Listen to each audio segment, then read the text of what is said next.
Lots of people say there's no evidence for God. Well, we're going to knock that one out in 3. I'm just going to have to keep it simple, throw in the old 1-2 combo, get in and out real quick, and let you fine folks chat all about it, okay? Punch 1 I'm going to call the info uppercut. When's the last time you walked into a library and asked, hey, where are all the books that have been written by mindless products of natural laws? The librarian would probably laugh at you and tell you that no such books exist. They don't exist because they can't exist. Why not? Because first of all, it's just common sense. The words that form the message in books always originate from a person with a brain. Or to say it a bit more scientifically, the message of the book, the purpose, comes to be understood by the orderly placement of the words, design, and information.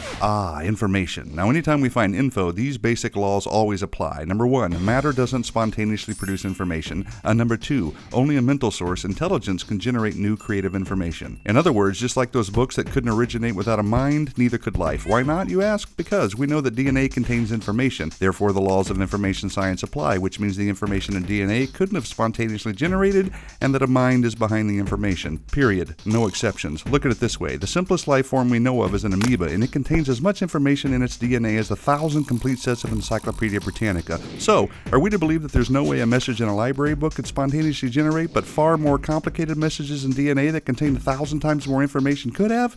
Not likely. You see, when it comes to life or anything else that contains information, the laws of information science confirm the necessity of a creative mind. And guess what? In the very first book of the Bible, it just happens to mention that. In the beginning, God created. Bam! Uppercut lands on the chin. And now here comes the indefensible head blow. We'll call this the Nada Big Bang Bing swing, the KO to the claim that there's no evidence of God, the law of causality, left hook of doom. It goes like this. Everything that had a beginning had a cause. The universe had a beginning, therefore the universe had a cause. Now, either something caused the universe to come into existence, or nothing caused it.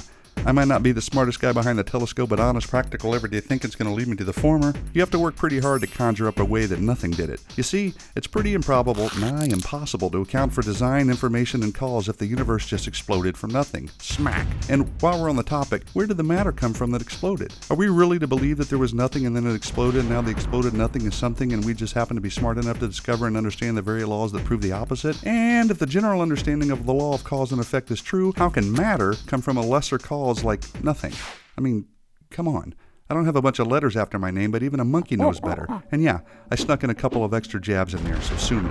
Now for some parting words from our sponsor, the Bible. It tells us in Romans 1:20 that since the creation of the world, God's invisible attributes are clearly seen, being understood by the things that are made, even his eternal power and Godhead, so they are without excuse. It also says that people actually know the truth, but they reject it, which explains why even though there's overwhelming evidence that there is a God, evidence won't convince the unwilling. Sad but true. So there you have it. With just a couple of meaningful blows, the claim that there is no evidence for God is down for the count, mi amigos. In other words, it's been debunked. Adios.